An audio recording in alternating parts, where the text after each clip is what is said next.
totally came out of nowhere. Number 10. Marley dies in Marley and Me. At first glance, Marley and Me could be dismissed as harmless fluff. It's your typical boy and girl meets dog, dog misbehaves and everyone ends up wiser and happier. And then Marley is put to sleep forever after succumbing to the ravages of age. Sorry, what? Where the hell did that come from? Isn't it supposed to be a kids' film? It was traumatic for adults. Just imagine the effect it had on the kids expecting something similar to Beethoven or Homeward Bound. This was just cruel. Number 9. Jenny's death in Forrest Gump.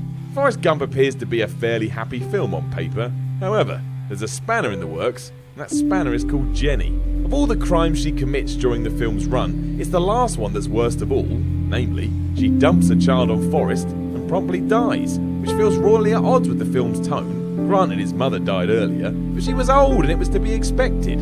Jenny's death, probably from AIDS, was just a massive twist of the knife.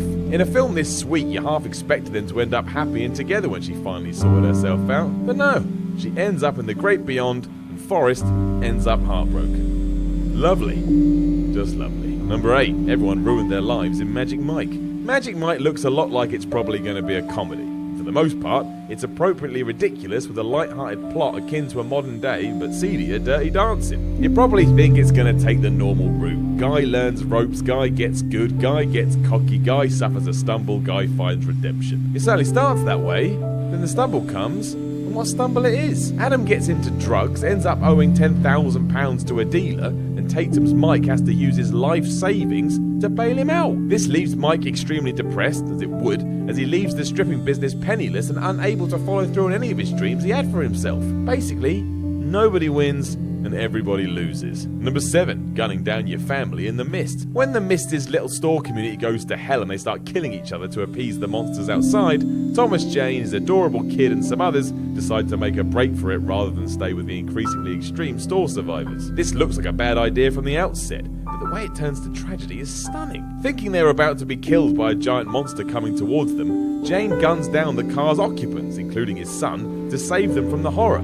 However, it turns out the noise was the army coming to save them. Jane weeps in his car, as you would, as we the audience reel from being savagely gut-punched by a film. As rug pulls go, it's just utterly bleak, but amazingly effective. Number 6, they all die anyway in Dawn of the Dead. Zack Snyder's 2004 remake nailed the sense of zombie carnage in the opener before settling down to the consumerist satire that punctuated the main film. Naturally, because this is a horror, the survivors decided to leave their mall safe haven, despite all logic telling them otherwise. Again, it's a bad idea. But then, when they actually get to the boats, we thought perhaps they might actually get away with their harebrained scheme. Hell, we would have even accepted an ambiguous ending. But no, the film decided to slap us about the head with an ill-fated voyage, leading to a zombie swarming. Okay, so it isn't confirmed that they died, but it certainly looks that way, and besides, whoever survives a zombie swarming? Nobody.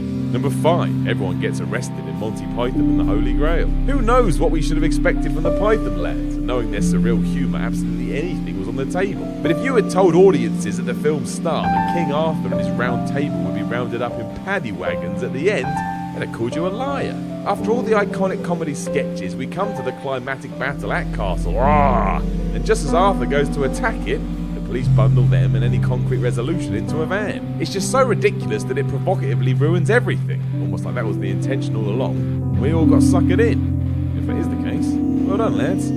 Well done. Number 4, XXXX gets shot in Layer Cake. The cinematic equivalent of a kick in the crotch, Layer Cake's notorious ending is fast turning into the Citizen Kane of where the hell did that come from endings. After Daniel Craig's nameless character has managed to negotiate the criminal underworld, he has Sienna Miller on his arm and things are looking up.